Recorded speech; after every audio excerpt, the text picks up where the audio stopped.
We've got a guest here with us. His name is Anthony Sabatini.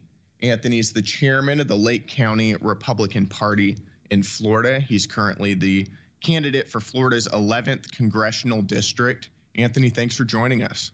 Hey, thanks for having me on. Appreciate it, Brian. Yeah, I want to start. There was an instance earlier this week where Mitch McConnell was giving a press conference and he sort of froze up after somebody asked him a question. It's the second time this has happened in the last few weeks. We've noticed over the past several decades, Congress has been getting older and older and older, and it's obviously becoming a pretty serious problem. What's your take on that? Well, my initial response is him freezing up sometimes is good because then he's not able to pass really bad legislation or help the Democrat agenda or Joe Biden, which oftentimes that's what he's known for. But no, it's really pathetic and sad and a major opportunity, I think, for the America First part of the Republican Party to highlight the corruption of the establishment. They vote corruptly, they do bad things. But now that you see that quite literally they're so addicted to power and just being in positions of power that they're willing to really hurt the country. Quite literally, he's hurting the country in a material way. If you're that ill, you cannot move, you cannot speak, and you're still occupying that position of power.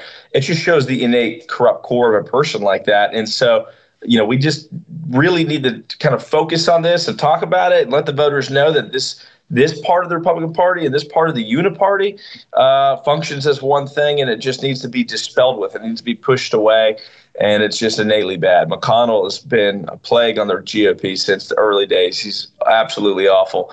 And there is no better physical manifestation of just how corrupt that wing of the party is than seeing them quite literally not being able to speak or move, but still trying to cling to power. And then also the pathetic aides around them who are like, sir, can you speak? Or, sir, did you hear the question? Like, how disgusting are these people that they're almost preying on him? Why wouldn't they just have the courage to say it's time for you to step down instead of just, allowing him to go on like that?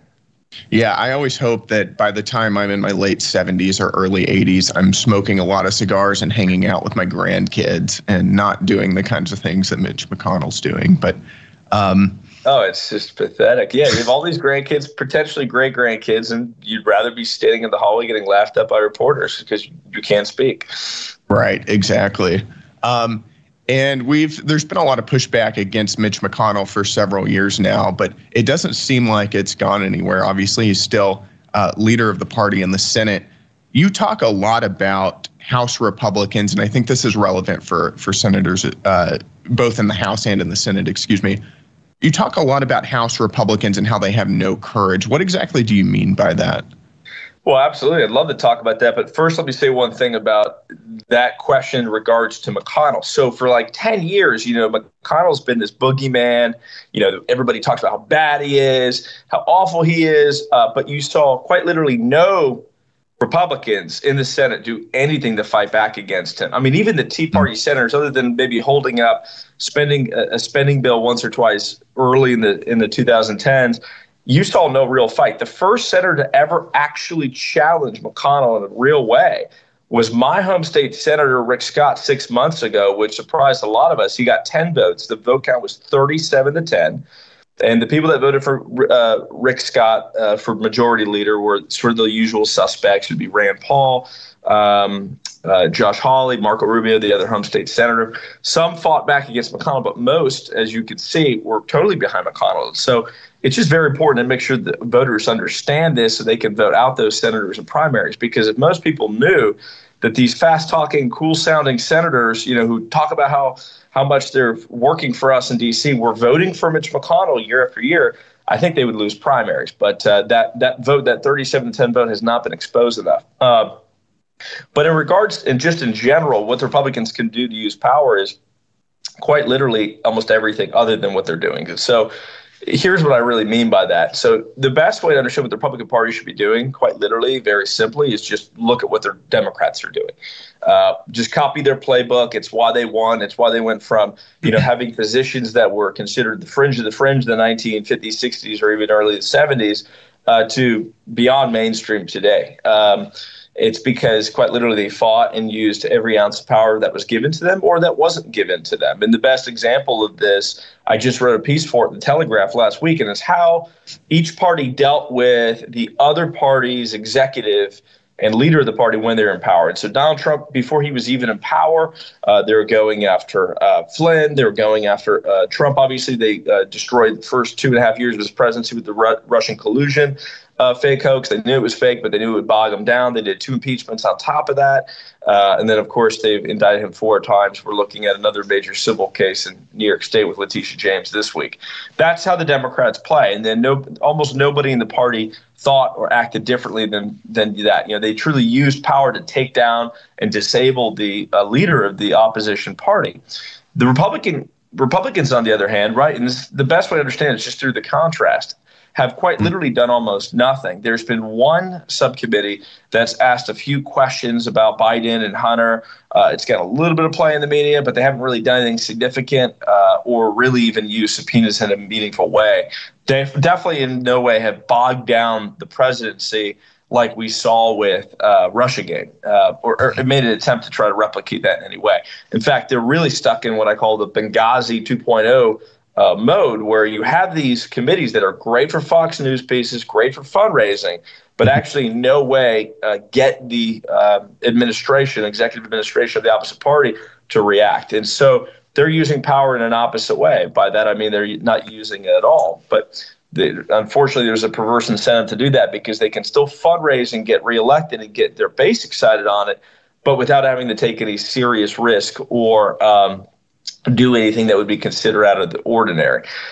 So that's an example of just how they're acting. Another, and I would say actually probably more important example of using power would be the power of the purse. And Russ Vought at Center for Renewing America and other important organizations, but mostly just them, have highlighted the misuse or non-use of the budget, the pecuniary power, the so-called power of the purse, the power of the Congress to cut off funding to programs and things that they don't think are good and things that are worse than that are actually harming Americans. And they've been unwilling to do that. We have a Freedom Caucus of, on paper, probably 45 people. In actuality, it's about 20. It's roughly the 20 people that voted against Kevin McCarthy in the first 14 rounds of the speaker vote back in January. And those are really the only people who are using power, thinking about power the way Democrats would, which is let's use every ounce of our energy to stop the administration in its tracks. And the only way we can do that in a measurable way, other than through subpoenas and commission investigations, is through defunding the administration. And they're simply not doing that. They're just not even talking about it really, other than a few congressmen. We, of course, voted for the debt ceiling with very few concessions. There was a Potemkin, it was a kabuki theater type, win when they said, well, we might cut 1 or 2 agencies by 1% next year if we don't get an omnibus. Of course, that's not going to happen. But in terms of stopping the weaponization of government, nothing was done, not even the IRS agents. But that option was on the table. If you have Republicans come together and fight like the way Democrats do, you see these universal Democrat votes where nobody dissents when it comes against, fighting something the Republicans want. The Republicans won't do that. We have too many rhinos and we have too many establishment types. But if you have that, you could defund most of what the Biden administration is doing on any subject, on the IRS agents, on Ukraine, on the weaponization government, in the military, et cetera. And of course, these investigations into Donald Trump. You could literally zero them out. You could quite literally use the Holman vote to get rid of Jack Smith, get rid of elements of the DOJ that are assisting in the 2 federal indictments of Donald Trump. They won't do it.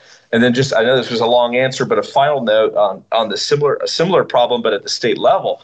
You got, this mentality of defense only and do as little as possible. And could you imagine if the Democrats did this, even though the Democrats are already doing it, pervades even at the state and local level? You look at the Georgia Republican Party. There's actually quite literally, they have almost super majorities in the House and Senate. They got the governorship, they got the cabinet, everything. They literally have one state senator. His name is Colton Moore. He's the only state senator that is quite literally talking about coming together, having a special session, defunding or taking away power from Fani Willis or removing her cases, or even at a minimum, putting her on the stand, getting her to testify, looking at the materials that she's using, contrasting, what she's putting into this investigation versus normal street crime in Fulton County. One senator. So once again, it's not just a D.C. problem. It's really a GOP elected official mentality that we can't root out. If you ask me, I think it's been in the party since the 60s, back when we owned the country, when the conservatives ran this country, and our cultural sort of ways were dominant. We just thought defense was enough. Just play defense, just beat down the left when it's trying to stick its head up. Well, now that we've lost, it's like the Republicans can't understand that you got to be on offense. You got to be on you got to see yourself as a counter offense type entity, and they just won't do it. It's impossible, but it is changing a little bit. Yeah, and why do you think that they won't do it? Because to your point, whenever Democrats get power, they approach it with a Machiavellian intensity. And whenever we get power, we kind of take a back seat. And it's kind of like one-sided disarmament. And it seems like for the past probably 10 or 15 or maybe 20 years, we've had Republicans every single election cycle running as being the outsider, the people who aren't part of the swamp, people who are going to drain the swamp, stand up to congressional leadership, and it never happens. Why do you think that is? I think it's overdetermined. By that, I mean there's like 3 or 4 different sources that blend together that determine that sort of outcome. But one of the major ones for me is what I was just mentioning, which is there's been a historic accepted mentality in the Republican Party that defense is good enough. And I would actually suggest really in the 50s and the 60s, defense was good enough. If you would have just stopped some of the crazy new left programs that were coming through and fought back against the rapid expansion of government and just sort of slowed it down or tried to stop all of it, America would still be in a really good place. But it's like Republicans and newscasters and elected officials don't want to accept the fact that we really did essentially lose most of the country and its institutions over the last 50 years.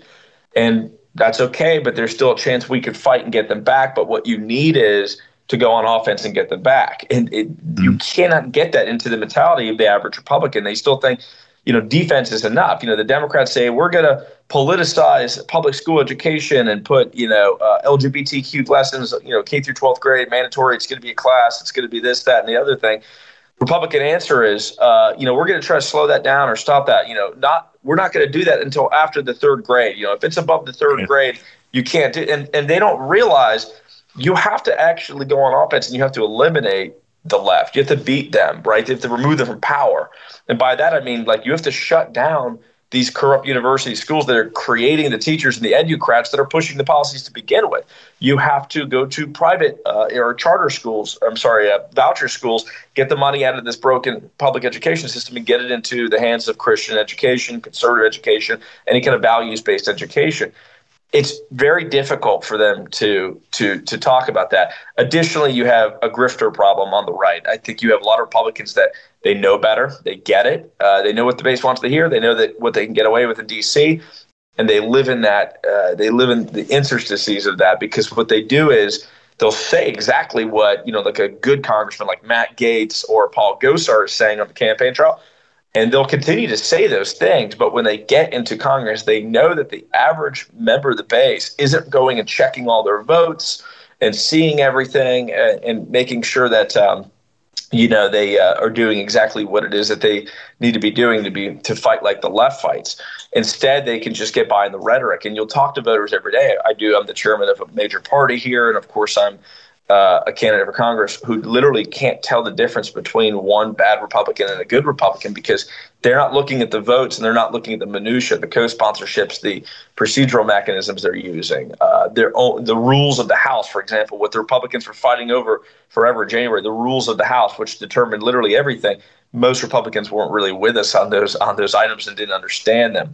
And so the few Republicans that are rhinos that speak up, they've learned their lesson and they basically quieted down. You saw Dan Crenshaw in the last couple of years sort of expose himself as a major rhino, and he was speaking very publicly against the Freedom Caucus and against conservative and MAGA things.